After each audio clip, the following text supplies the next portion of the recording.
It's a pleasure to join you at Founders Forum this year. And who would have thought last year, when we got together, that this year it would be a virtual conference. But thank goodness for the technology and the ability to exchange ideas and meet. And the focus on health tech is an incredibly important one and a prescient one, because there are many challenges that this coronavirus pandemic has thrown up. But one of the opportunities, one of the positives that's come out of the pandemic has been the radical increase in the use of telemedicine and the embracing of new technology, both by patients and by the health and care system, and the NHS in particular in this country. We have a huge opportunity in the UK because of the NHS being the single biggest payer service, health service in the world. We have a huge opportunity to ensure that we can build a future life sciences industry based on high quality use of data. This is an opportunity that was clear before the crisis, but is even more stark now. And I wanted to today go through 3 areas where I think that we've made progress and there's much more to do. And in this, I need your support. Because as Health Secretary and somebody who's come from a background in technology before I entered politics, I know that we cannot unleash the benefits of new technology without a close and symbiotic working relationship between the NHS, publicly delivered, free at the point of use on a universal basis, and the companies, the entrepreneurs and the innovators who come up with many of the world-beating ideas that we have and we're rolling out in the NHS. And the challenge of ensuring that that symbiosis works and that we get the best possible links, that is a challenge that I'm absolutely determined to address. So the first area that I think we need to take action in is making sure we have the very best possible environment for the uptake of technology. Now, this of course means making sure that the appropriate levels of funding are in place, for instance, and today we launch a £50 million award from the AI Lab, which we set up to drive forward the use of artificial intelligence and machine learning across the NHS. Having this environment is not, though, just about the finances. It's about making sure that we have an open door to the NHS, to all of those who want to come in and use the capabilities of the NHS in order to save lives and improve treatment. So NHSX, which we stood up a year ago now, just over a year ago, is there to be that open door to help to navigate through the NHS and to help ensure that we have that symbiotic engagement between the NHS and those companies who want to come in and find solutions. In a way, NHSX has been necessary because the process of innovation in medicine before digital technology was at the forefront has been a well-established, entrenched system of innovation based on very long lead times, essentially on the pharmaceutical model. And whilst we've accelerated that model, and by God, during coronavirus, have we accelerated the pharmaceutical development and clinical trials faster than ever before, nevertheless, it's a change philosophy which is essentially about safety first, as opposed to an iterative change philosophy that underpins digital innovation. And having NHSX is there to provide that open door, along with funding for those where we think that there are exciting prospects. I've seen for myself the use of machine learning to improve the diagnosis of cancer in collaboration with oncologists.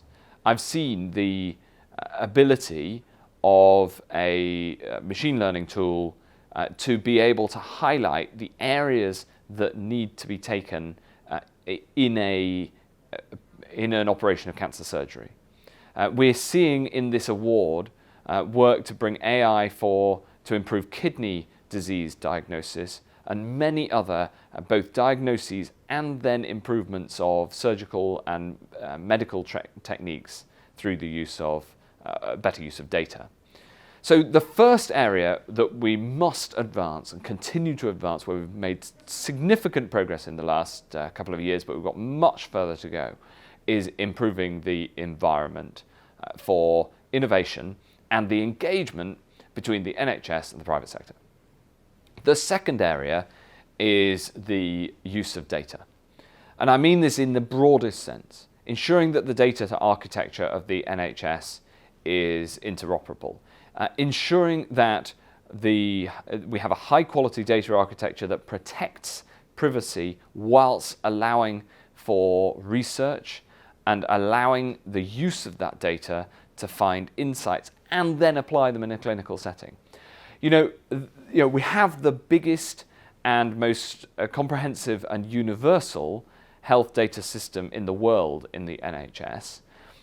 We are absolutely rigorous about the needs of privacy, but we mustn't let that get in the way of innovation that can improve people's lives. We must do both allow for innovation on the data and allow for the highest quality of privacy and cybersecurity. And in fact, a high quality data architecture, of course, improves both. This isn't an either or. So a huge project to digitize records, to use the UK Biobank of fully consented, 500,000 fully consented patients, to link that with the genomic data sets, which we're increasingly growing.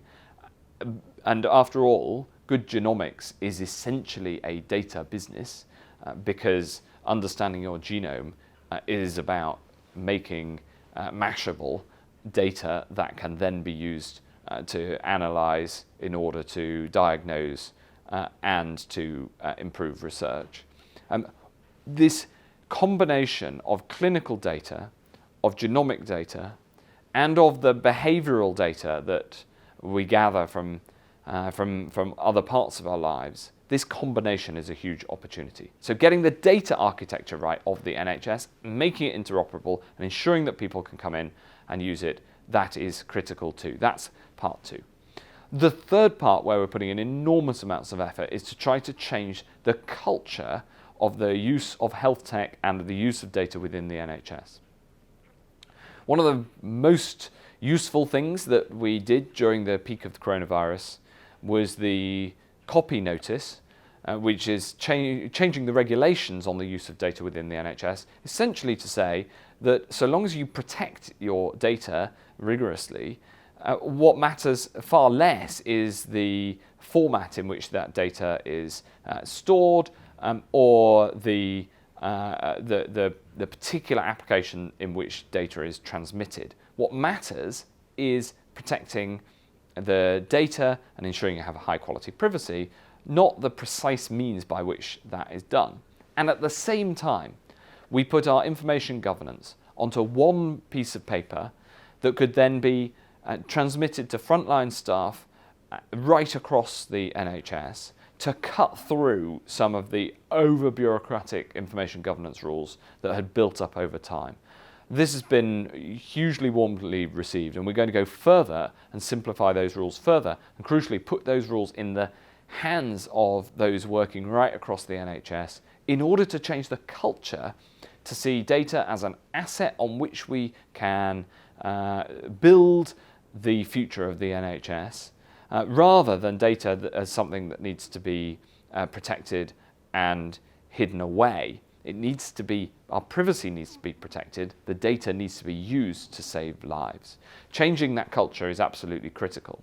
And I try to explain that all of these tasks are with the goal of helping to save lives and improve people's health.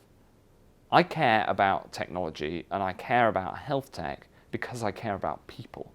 The technology is a means to an end. The end is better life chances. The end is tackling COVID and finding treatments, and of course a vaccine. The end is spotting links that simply couldn't have been spotted without the modern use of health technology, and in so doing improving people's lives. So in that, you and I are on a mission together. We're all on a common mission. And the mission is a noble one. The mission is to improve people's lives through applying the very best of modern technology to a service which is there for every single person in this country. That's the mission. It's a common mission that we share. And the task of delivering that mission is a huge challenge, but it's also very exciting. It's an enormous opportunity. It's an opportunity for this country in particular because of our NHS. And it's something on which I want to work with you to drive forward over the weeks, the months, and the years ahead.